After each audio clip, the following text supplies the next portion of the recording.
Well, hello everyone. I don't know who the hell's gonna be watching this, but I'm making a deck profile because I want to explain why I like this deck so much, the reason why I play it the way I do, and in general, just start to output some content in regards to Yu-Gi-Oh! Thanks to my sponsor. Shout out to Sacramento Uprising. Great guys. My name's Ian, otherwise known as SUGOI. And yeah, let's get into this deck profile. So, we're playing Phantom Knights. I don't know if people are calling it like Destiny Fusion Phantom Knights or Burning Abyss Phantom Knights. I'm just calling it Phantom Knights because that's what it is. 3 Torn skills. This is going to be the safest starter in the deck. Realistically, if you're normaling this, you can 1-card combo at this, and if your discard is something good, like another Phantom Knight, then you're in business. But normally you want to just summon this, summon a level 3 extender, full combo, and bring this back later as an extender. This is just one of the best cards in the deck. It's pretty much why the deck's viable. Then, what I think is a mandatory 3 of is Boots. A lot of people are running this at 2 for some reason. I like it at 3. It can combo with itself. It doesn't necessarily need to be a different Phantom Knight name. You can normal Boots and special Boots, and you have combo. Boots is just busted. Searches Brigandine, one of your best extenders. So, pretty self-explanatory. Then we have 2 Cloak. 2 Cloak is good. You do end up using both usually, because you end up using 1 in combo sometimes. And then your second is used for follow-up to attempt to try to close game out. And you can always bring it back with Levier to attempt to get a 3rd resolution of it. Good card. Not the best normal, but again, if you have this normal plus a good extender, then you're in business because this can search you some good stuff. Then you 1 Gloves. 1 Gloves. This is just the tag out. This becomes any Phantom Knight card in the deck. So usually the only time you end up sending this if you just need an extra name, or if you already ended up interacting with the Burning Abyss cards, so then you send this off Cherubini, and this then becomes anything you need, so that this ends up being the correct thing you need in the situation. If you get an Nibiru, you can tag this out for Stained Greaves to summon something from your hand, or it can become a trap to bring back something from graveyard. Really, really good. Also has the Xyz boosting effect, so not many people think about that, but it comes up. That's why we have you. Stained Greaves. This card, I think, is mandatory. It's definitely the worst normal in the deck in terms of the Phantom Knights, but it being able to unclog your hand and let you normal summon it versus other Phantom Knights and then summon a level 3, it lets your opponent not know if you have an extender at all or if you just had to normal this because of what it is. So that's the Phantom Knight engine. Really standard, nothing special going on here. I just think these are the best ratios for this deck. So you can log in again. They're gonna want a first name. After this, we have the and they're gonna want Tour Guide Burning Abyss package. Yep, I like my mismatch rarities. Sorry about that. Online, it's who you would appear as. Tour Guide. Some people are cutting it. I was considering cutting it at a certain point, but it still is one of your strongest starters, and there's many hands usually where you have your Tour Guide normal, and then you have an extender next to it, so even if they negate Tour Guide, you're still good and you still have combo. Come forward and help me one time. Just one time. Obviously, if this resolves, summoning Graph is ridiculous. You get full combo plus extenders plus everything. It's just ridiculous. Yeah, so this card's still really, really good. This definitely comes out when the Brave package comes out. And no, I don't run like Libic or any of the other BA names. I don't necessarily think they're like bricks or bad, but I definitely want to reduce the amount of undesirable cards in my deck. I don't think these are bricks. I think people who call them full bricks don't necessarily know how to play the deck. But that's okay. We can learn. That's fine. These cards can be used in other ways than just summon them off a Tour Guide or send them off Cherubini. But that takes a bit more explanation, and I guess I will explain that in some form of later content. But yeah, Tour Guide is just amazing in this deck. All right, you may return. Then we're going to go on to our extenders. I run 1 Kagamucha, 1 Junk Forward. I know this looks weird, and I think it looks weird. But let's say if you were making your own profile and you wanted to choose one, I would tell you actually choose Junk Forward over Kagamucha. Because we are going to need these two. This is an inherent summon, so Just giving you a heads up. How do I put it? All right, but you're good. Yeah. This is mainly in here for Dragon Link. 6.5. Searching this off of Rhoda, so you can special it for free when you have nothing. These two tables. Try to bait out spheres. Well, you will, because you will go into battle. Then you get bounce, and then it specials again because it's not once per turn. I know it's not dark, but it's still a level 3 and it's a warrior so searchable by Rhoda. The one Kagamucha is still in here. Since you're still running tour guide, this is still searchable off of Rhoda. So if you're in a situation where you see tour guide and Rhoda, usually doing 4 or 5 rounds these days. You special the Kagamucha, chain block with tour guide, and you have one of the most busted openers in the entire game. It's ridiculous. And yeah, so I just run the 1-in-1. I think seeing multiple of these is not good, and I like having the one of each in the deck to search them off of Rhoda when I need them. But they're still good extenders in their own right. Then the dangers. I actually don't like these. I know that's like maybe controversial. I'm not exactly sure.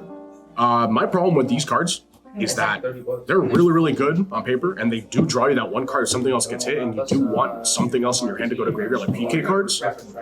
But one of the worst things you can ever see is a danger and a Destiny hero monster in your hand.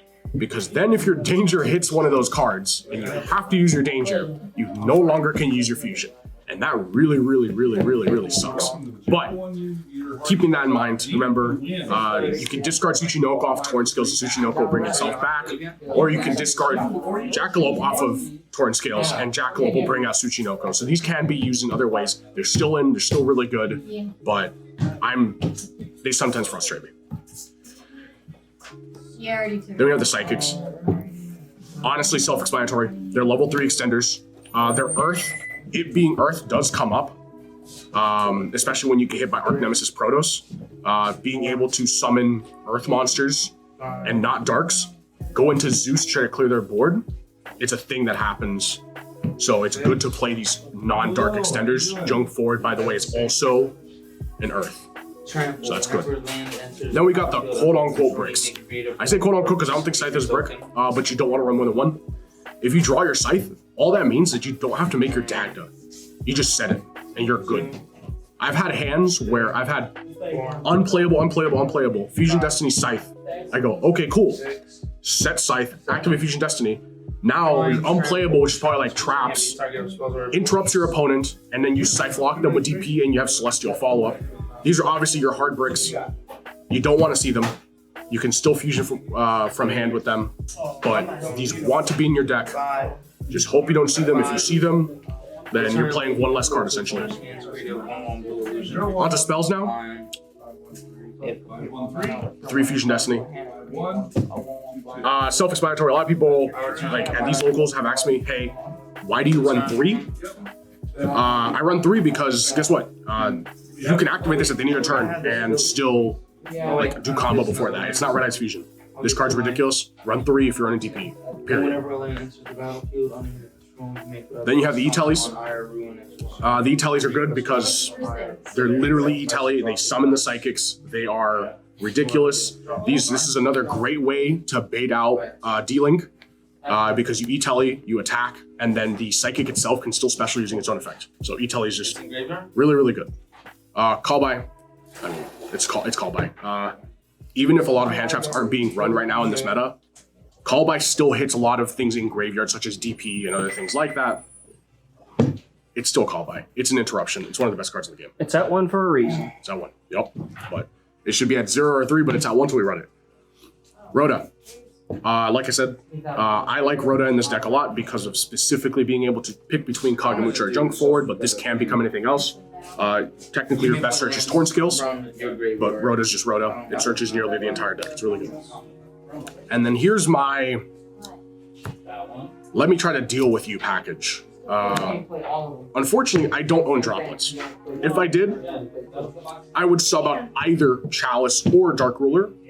A lot of people would think, oh, well, of course you keep the Dark Ruler in, and then you replace your Chalices with Droplet. Well, the reason why I actually like Chalice a lot It's because a lot of boards in this meta aren't like actually that huge, and you kind of just want to like hit one thing on their board, and that's enough.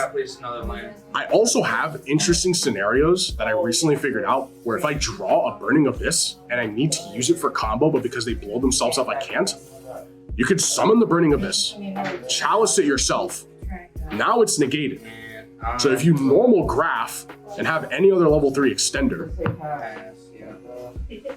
literally any other level 3 extender, normal graph, special tracker, and that's only after you chalice the graph, suddenly your graph will trigger engrave and you have full combo.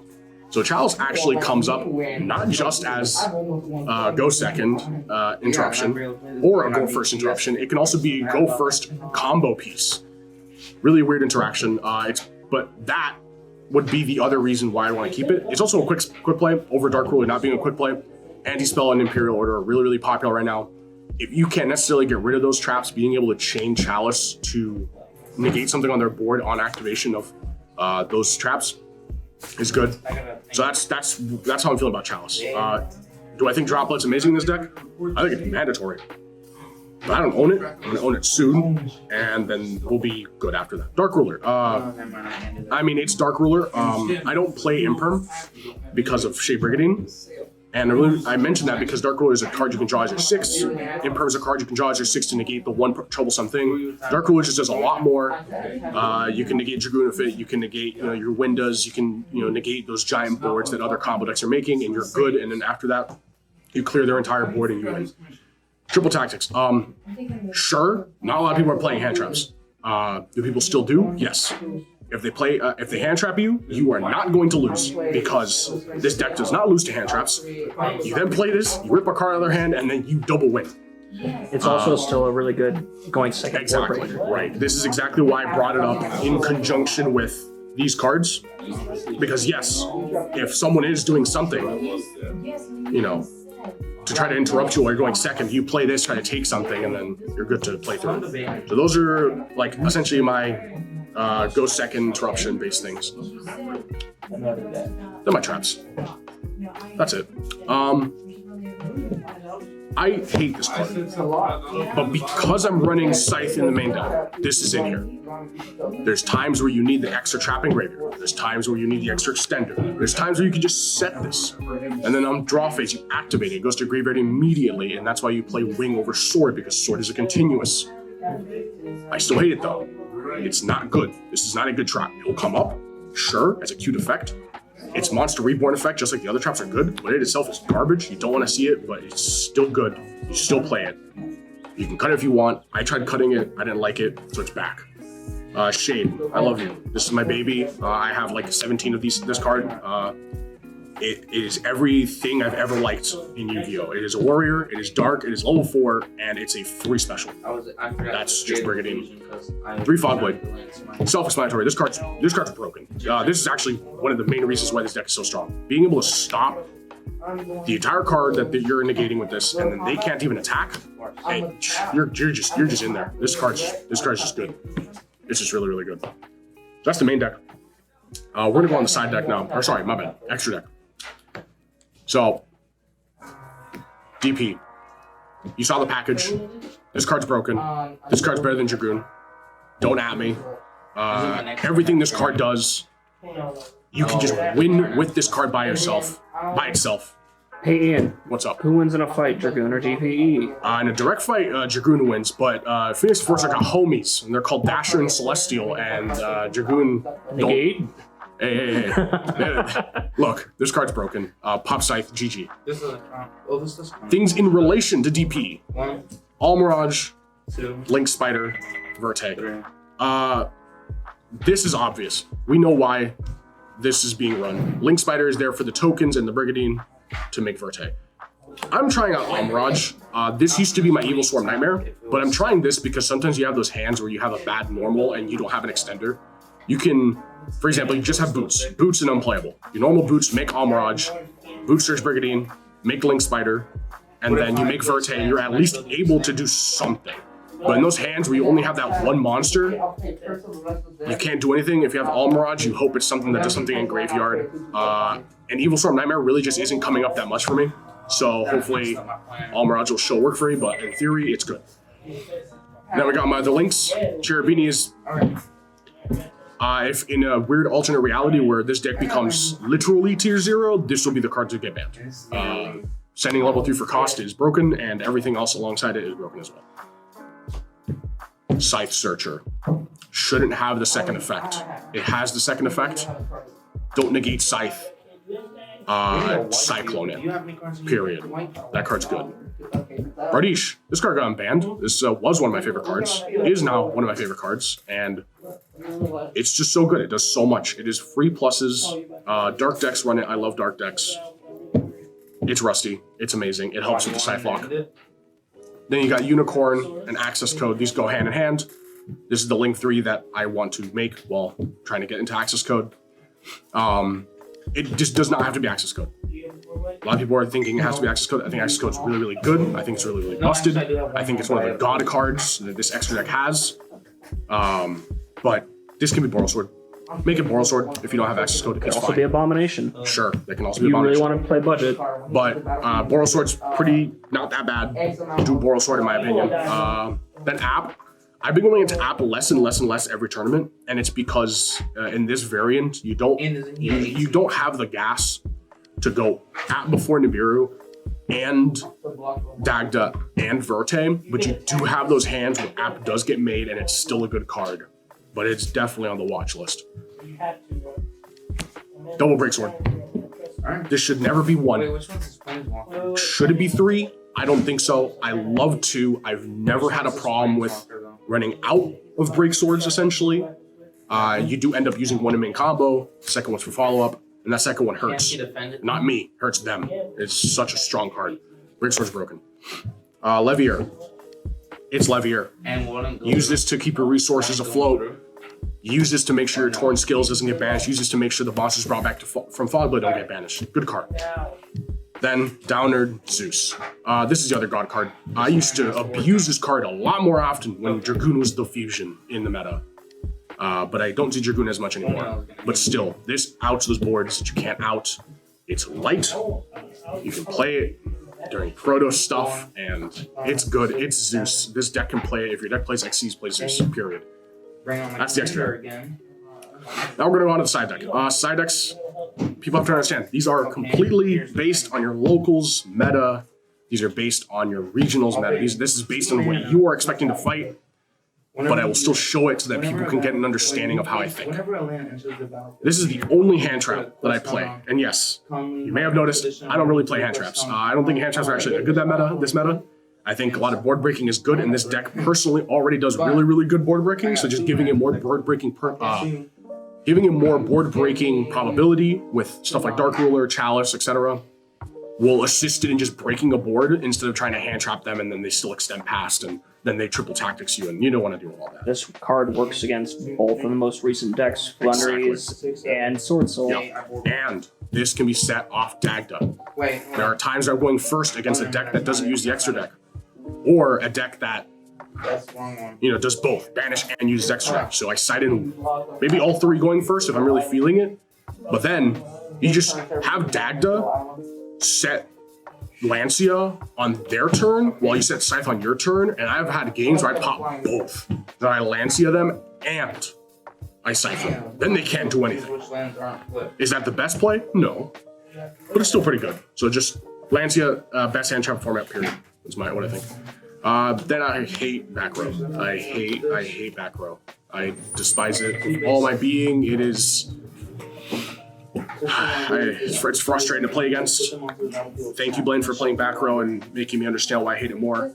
But let's talk about this a bit more in depth, right? So, Twins. Not the best. Cyclone better. But Twins still good in this deck because having stuff in graveyard is nice. Cosmic, I kind of wanted to run this at 3 because you want to hit Scythe with this. And there are a lot of traps you don't want to be blowing up, such as Eldritch traps and other types of decks like Unchained. You don't want to blow them up. You want to vanish them. This is good. This is just really, really good. And then obviously Twin is really, really good too. Then in conjunction with those, just 2 God 1-ofs. Red Reboot is Well, one of my favorite things to do is to red reboot, trap player, go into Zeus, 4/4 beast. then they cry. It's just hilarious. Or just keep popping other stuff with all the different pop effects in this deck. There's just so many ways you can pop stuff. Pank is just Pank. You special this, your opponent immediately starts sweating. This card should be at 1. It is at 1. If it was not at 1, I would be playing more than it. Or if it was banned, it wouldn't be here. That's crazy. That's crazy, right? Evenly. This is better than Lightning Storm right now. I'm not saying that because I don't have Lightning Storm. I'm saying that because this card is better than Lightning Storm right now. Sure, this doesn't necessarily have the best matchup against Flunderies, and that's one of the decks you kind of want to hit, but you have a lot of other stuff for that. This card's just broken. Play this. They're going to flip Anti-Spell or Imperial, and they're going to think they're safe from board breakers, and you go evenly matched, and they go shit. And then they die. Evenly's good. And then my Go First package. I think you're either doing these or Judgments. I have not seen many other Go First packages, but this is the main stuff. I love these. Flipping these to disrupt backer removal, or things like Lightning Storm, Dark Ruler is amazing. Baiting out early droplets because you activate this game 3. You're in a situation where you have IO set, you have Scythe set. Draw phase, you banish one of your traps to bring back Breaksword, and then they play Droplet, you Imperial them, your Breaksword goes through, or sorry, your Bardiche goes through on the Breaksword summon, you're good. If you activate this early, they drop it there, then on standby you pop your Scythe and they can't do anything about it. So, oh yeah, It says untap though. they should be banned. I don't, there's no argument. This should be banned. Then I'll run this at 3. Should I run 4 of these? Nah, it takes up too much space. But you can. It's cute. I like it. That's essentially the deck. 45 in the main. I do that because every single other Yu-Gi-Oh player that plays PKs that is better than me plays 45, and I'm not going to argue with experience and math. Don't ask me why it's 45. I'm assuming it has to do something about the bricks. Hell, I've seen 60 card variants of this deck. Have fun with just building this. Don't feel so pressured about going to 40. It'll be okay. And I'm gonna attack with him. But this is just what's been working out for me. I've been doing test hands, and what my math has found is that I have a 90% success rate on getting a playable hand. 90% is pretty good. Unless he's at home, in which case it's like 5%. Well, true, but that's exactly where I test. So it just depends on who's watching. Let's put it that way. But yeah, I think this deck has a really high skill ceiling. I think it's a really high skill ceiling, and I also think it has a really low skill floor. So yes, if you're interested in playing a good deck, pick this up. It's not expensive. You may have seen some cards that are some money. You can sub them out or not play them. The Phantom Knights are not expensive. The Tour Guide stuff is not expensive. The Extenders are not expensive. None of the main deck realistically is that expensive. Play cheaper cards instead of the expensive cards, and you will have a great time. This deck's super fun. It's super potent. And yeah, I love this deck. I'm super excited to keep playing this, especially when the Brave package comes out, and it's just gonna be wonderful. And yeah, to close out, thoughts. I mean, look, PKs. I didn't think I'd like them. I was playing other stuff. I couldn't really find a deck that I really liked, and the moment I picked up PKs, it was ridiculous. Shout out to Treasure Coast Magic.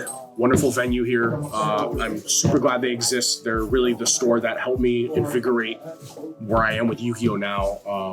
I'm the head judge there, as you can see here.